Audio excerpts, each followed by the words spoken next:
వాళ్ళు అనేది వాళ్ళకే తెలుసు, నాకు కాదు, ప్రజలకు కాదు. తెలుగుదేశం ఒకటైతే రాదు, బీజేపీ ఒకటైతే రాదు, జనసేన ఒకటైతే రాదు. వీళ్ళు ముగ్గురు కలిసి వస్తేనే నాతో తగులుతామని వాళ్ళే చెప్తున్నారు. కాబట్టి వాళ్ళు చెప్పినారు, కాబట్టి వాళ్ళు చెప్పినట్టు వాళ్ళకి కావాల్సినట్టు వాళ్ళు ఎన్నికలు నడిపించుకున్నారు, కాబట్టి వాళ్ళు గెలిచినారు.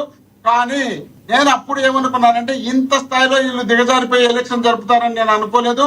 ఈసారి ఏ విధంగా ఉంటుందో ఛాలెంజ్ గా తీసుకొని నేను ముగ్గురు కలిసి వచ్చినప్పుడే గెలిస్తేనే నా పార్టీ నేను మొగతనం అనేది నిరూపించుకోవాలని జగన్మోహన్ రెడ్డి గారు ఉన్నారు.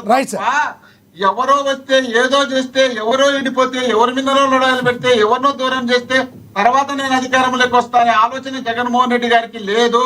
ఆయన ముఖ్యమంత్రే కావాలనుకుంటే 2009లోనే ముఖ్యమంత్రి అయ్యేవాడు. వాళ్ళ తండ్రి చనిపోతానే వీళ్ళందరూ సంతకాలు పెట్టినప్పుడే ఆయన నాకు వద్దు అని చెప్పి నేను కరెక్ట్ గా పార్టీ ఆదేశించేది వస్తాయి తప్ప మీరెవరో సంతకాలు పెడితే రాను అని చెప్పి ఆ రోజే చెప్పినాడు. ఈ విషయం పైన తెలుగుదేశం పార్టీ వాళ్ళు ఇతర నాయకులు ఎన్నో రకాలుగా జగన్మోహన్ రెడ్డి గారే సంతకాలు పెట్టినారని చెప్తే ఇప్పుడున్నటువంటి డిప్యూటీ సీఎం గా ఉన్నటువంటి బట్టి విక్రమార్క గాని ఎన్టీవీ వాళ్ళు అదే ఎవరో ఒక అతను యాంకర్ అడిగితే అయ్యా జగన్మోహన్ రెడ్డి గారు మీతో సంతకాలు పెట్టేమన్నారంటే జగన్మోహన్ రెడ్డి గారికి ఎలాంటి సంబంధం లేదు, ఇది మేమే స్వయంగా పెట్టామని ఆయన చెప్పడం జరిగింది, రఘువీరారెడ్డి గారు చెప్పడం జరిగింది, కాంగ్రెస్ లో ఉన్నటువంటి పెద్దలందరూ చెప్పడం జరిగింది. కానీ వీళ్ళు దుష్ప్రచారం చేసినారు తప్ప జగన్మోహన్ రెడ్డి గారు ముఖ్యమంత్రి పరమావధి అని ఎప్పుడు భావించలా భావించినారు. కాబట్టి నెక్స్ట్ వాళ్ళతో ముగ్గురితోనే తగలాలని నా ఉద్దేశం. Right sir, right. టీడీపీ అధికార ప్రతినిధి విజయ్ కిరణ్ గారు ఉన్నారు, ఆయనతో మాట్లాడదాం. విజయ్ కిరణ్ గారు నమస్తే సార్. సార్ నమస్తే అండి. విజయ్ కిరణ్ గారు ఎలా చూడాలి నిన్న విజయసాయి రెడ్డి గారు చేసిన వ్యాఖ్యల్ని ఎలా చూడాలంటారు? సార్ మీకు ప్యానెల్ సభ్యులు ప్రేక్షకులందరికీ కూడా నమస్కారం అండి. నమస్తే సార్. ఇప్పుడు వైసీపీ పార్టీలో ఒక సంక్షోభం నెలకొని ఉంది. ఇప్పుడు ఎప్పుడైతే వాళ్ళు అధికారం కోల్పోయారో ఆ రోజు నుంచి కూడా ఆ పార్టీ తీవ్రమైనటువంటి ఇబ్బందులో ఉంది, ఒడిదుడుకులు ఎదుర్కొంటా ఉంది. దాంట్లో జగన్మోహన్ రెడ్డి గారి తర్వాత ఎవరు అంటే విజయసాయి రెడ్డి అనేటువంటి పరిస్థితి ఆయన ముఖ్యమంత్రి అయ్యే వరకు కూడా ఉంది. అయినాక కూడా చాలా కాలం విజయసాయి రెడ్డి గారే ముందుండి నడిపించారు.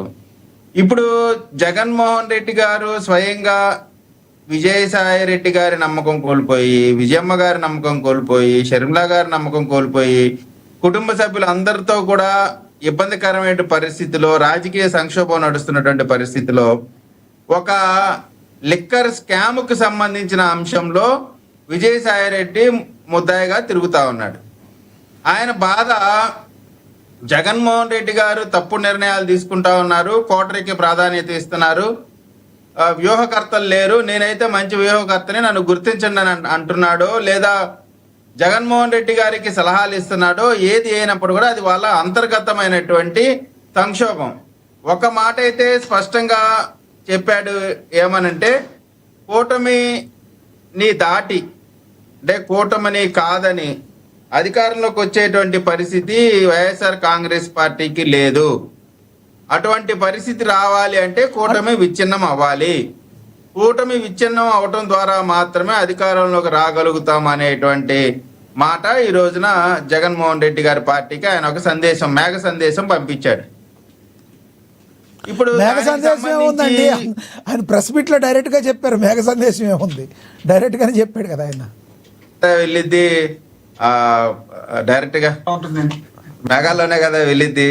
సరే ఏదేమైనా ఇవాళ వైఎస్ఆర్ కాంగ్రెస్ పార్టీ సంక్షోభంలో ఉంది. ఆ సంక్షోభంలో అనేకమైనటువంటి సమస్యలు వస్తా ఉన్నాయి. మీ పార్టీ మీద కూడా, మీ టీడీపీ పార్టీ మీద కూడా ఆయన ఆరోపణలు చేశారు.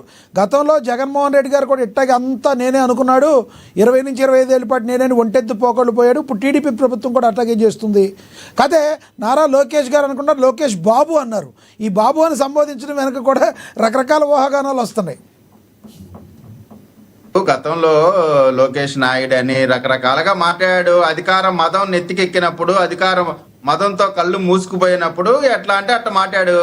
ఇప్పుడు ఆ అధికారం మదం దిగింది కాబట్టి, అధికారం పోయింది కాబట్టి, వాళ్ళ పార్టీలో కూడా తీవ్రమైన సంక్షోభం నడుస్తూ ఉంది కాబట్టి ఇప్పుడు మనకి చెప్పేది విజయసాయి రెడ్డి చెప్పే సంక్షోభం కొంతే. ఆ పార్టీలో ఇంకా చాలా పెద్ద పెద్ద నాయకులు, ధర్మాన ప్రసాద్ లాంటి వాళ్ళు కానీ, లేదా బొత్స కానీ, ఇటువంటి అనేకమైన సంక్షోభాలు రాబోయే రోజుల్లో ఇంకా తీవ్రమైనటువంటి రాబోతా ఉన్నాయి. ఇది ట్రైలర్ మాత్రమే. విజయసాయి రెడ్డి అనేటువంటిది కేవలం ట్రైలర్ మాత్రమే. ఇంకా అనేక మంది సీనియర్ నాయకులు ఆ పార్టీలో సంక్షోభం తలెత్తబోతా ఉంది, వాళ్ళందరూ కూడా ఆ పార్టీని వదిలి బయటికి వెళ్ళేటువంటి ప్రయత్నాల్లో ఉన్నారు. కారణం ఏంటంటే ఈ ఒంటెత్తు పోకడ్లు. ఇప్పుడు ఇందాక మోహన్ రెడ్డి గారు ఏదో చెప్పారు, ఏదో ఓదార్పు యాత్రకి వెళ్తారంటే తెలుగుదేశం పార్టీ కాంగ్రెస్ పార్టీ ఒప్పుకోలేదు, సోనియా గాంధీని పార్టీని సార్ ఒకటి, కేవలం జగన్మోహన్ రెడ్డి గారు ముఖ్యమంత్రి అవటం కోసం మాత్రమే ఓదార్పు యాత్ర మొదలు పెట్టాడు. అప్పుడున్న కాంగ్రెస్ పార్టీ ఏం చెప్పింది, అందరినీ ఒక చోటకు పిలిచో లేదా జిల్లాకు ఒక దగ్గర హెడ్ క్వార్టర్స్ పెట్టో పిలిచి చేయండి అంటే, లేదు కుటుంబాల్లో వ్యక్తిని పోగొట్టుకున్నటువంటి వాళ్ళ దగ్గరికి మనం వెళ్ళాలి తప్ప వాళ్ళని మన దగ్గర పిలిపించుకోవడం సంస్కారం కాదు అన్నారు కదా. మరి ఇప్పుడు మీకు ఆ సంస్కారం కోల్పోవడం వల్లనే ఇవాళ మందా సాల్మన్ కానీ లేదా ఈ మధ్యకాలంలో జరిగినటువంటి